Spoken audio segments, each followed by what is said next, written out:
Welcome back to my channel. আশা করি বন্ধুরা তোমরা সবাই খুব ভালো আছো আর আমরাও খুব ভালো আছি। আজকে তোমাদের কাছে নিয়ে চলে এসেছি একটা অসাধারণ স্বাদের নিরামিষ পদ, সেটা হচ্ছে ধোকার ডালনা। এখানে ধোকা তৈরির রেসিপি সহ আর রান্নাটা তোমাদের কাছে আমি শেয়ার করছি। চলো, এখানে আমি নিয়েছি 1 কাপ ছোলার ডাল। ছোলার ডালটাকে আমি ভালো মতন ধুয়ে 5-6 ঘন্টার মতন ভালো মতন করে ভিজিয়ে রেখে দিয়েছিলাম। 5-6 ঘন্টা বাদ চলে এসেছি আমি। দেখো, কলাইগুলো খুব সুন্দর ভিজে গেছে।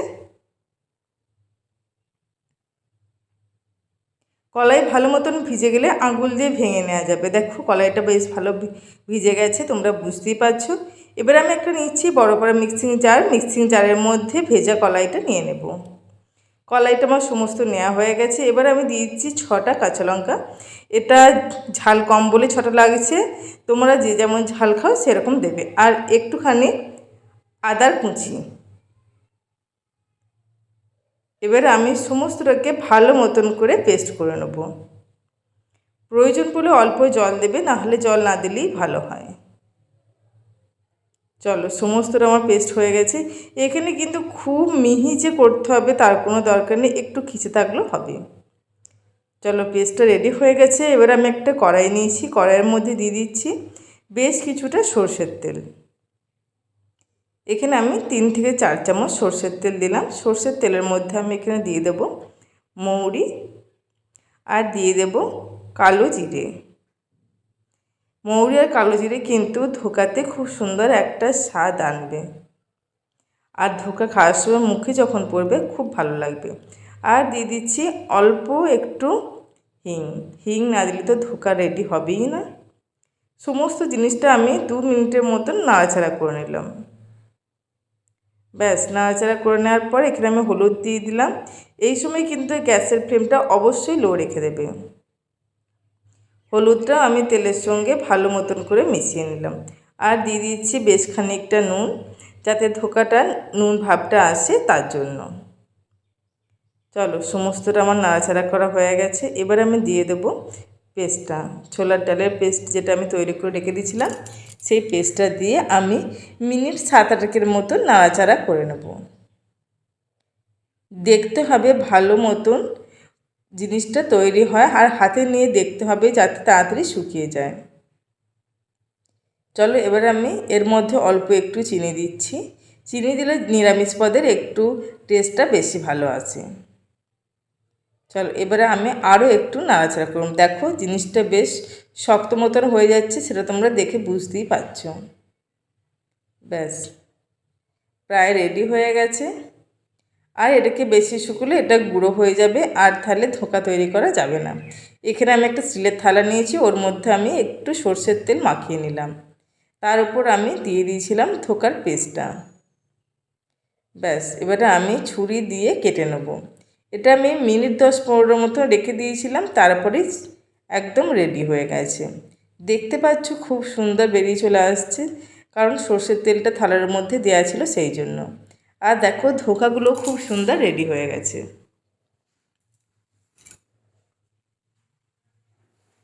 নিরামিষ দিনে বা কোনো বারবতর দিনে যদি এইভাবে ধোকা তৈরি করে বাড়িতে খাওয়া যায় তাহলে তো কিন্তু খুব ভালোই হয়। এটা লুচি কিংবা পোলাও কিংবা ভাতের সঙ্গেও কিন্তু খুব ভালো খাওয়া যায়। চলো, এবার আমি কড়াইতে বেশ খানিকটা তেল দিয়ে দিলাম সর্ষে। এবার আমি ধোকাগুলো ভালো মতন করে ভেজে নেবো একটু লাল লাল করে। বেশি ডিপ ফ্রাই করার দরকার নেই, তাহলে ধোকাগুলো বেশি শক্ত হয়ে যাবে। চলো, এবারে আমি একটু নাড়াচাড়া করে ভালো মতন করে ধোকাগুলোকে ভেজে নেব। অল্প একটু লাল লাল যখন রং চলে আসবে তখন আমি ধোকাগুলো ভেজে তুলে নেব। দেখো, কালার আসতে আরম্ভ করে দিয়েছে, এই রকম লাল লাল হতে হবে। চলো, এবারে আমি এই কড়াইয়ের মধ্যে দিয়ে দিচ্ছি একটা শুকনো লঙ্কা, তার মধ্যে দিয়ে দিচ্ছি আদা জিরের পেস্ট। এই সময় আমি একটু জল দিয়ে দিচ্ছি যাতে মশলাটা বেশি না ছিটকায়। ব্যাস, একটু নাড়াচাড়া করে নিয়েছি। এবারে চলো, ওর মধ্যে আমি দিয়ে দেব ধনে গুঁড়ো, আর দিয়ে দিচ্ছি কাশ্মীরি লাল লঙ্কার গুঁড়ো, আর দিয়ে দেব অল্প একটু হলুদ গুঁড়ো। আর অবশ্যই নুন তো লাগবেই। এগুলো দেওয়ার পর যেটা বাকি আছে সেটা হচ্ছে টমেটো কেচাপ, কিংবা তোমরা টমেটো পেস্ট করেও দিতে পারো। এবারে আমি ভালো মতন করে মশলাটাকে কষিয়ে নেব, যতক্ষণ না মশলা থেকে ভালো মতন তেল ছাড়ছে।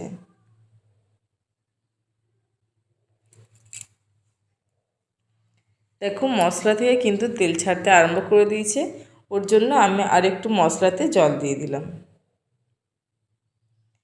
এবারে মশলাটা ফুটতে আরম্ভ করে দিয়েছে।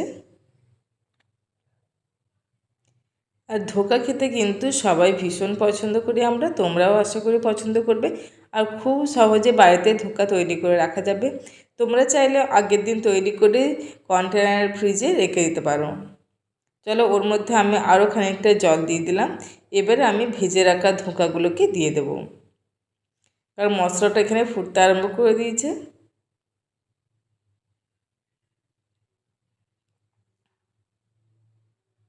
আগের দিন কাজটা করে রাখলে সুবিধা কি, আর রান্নার সময় ধোকা তৈরি ঝামেলা থাকে না, তাহলে রান্নাটা আরও তাড়াতাড়ি হয়ে যায়। চলো এবারে আমি গ্যাসের ফ্লেমটা লো করে রেখে দিচ্ছি। আর এখানে আমি 2 চামচের মতন বাড়িতে পাতা টক দই নিয়েছি, অল্প একটু নুন দিয়ে ফেটিয়ে নিয়েছি। এবার আমি দইটা উপর থেকে দিয়ে দেব, দিয়ে আমি একটু ভালো মতন করে নাড়াচাড়া করে নেব। যতক্ষণ না গ্রেভিটা একটু থকথকে পারা আসছে ততক্ষণ এটা আমি ফুটতে দেবো।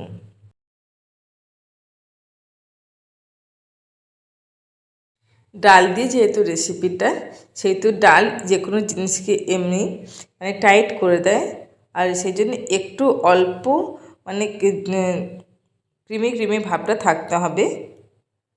আর উপর থেকে আমি দিয়ে দিলাম শাহি গরম মশলা, আর দিয়ে দেব গাওয়া ঘি।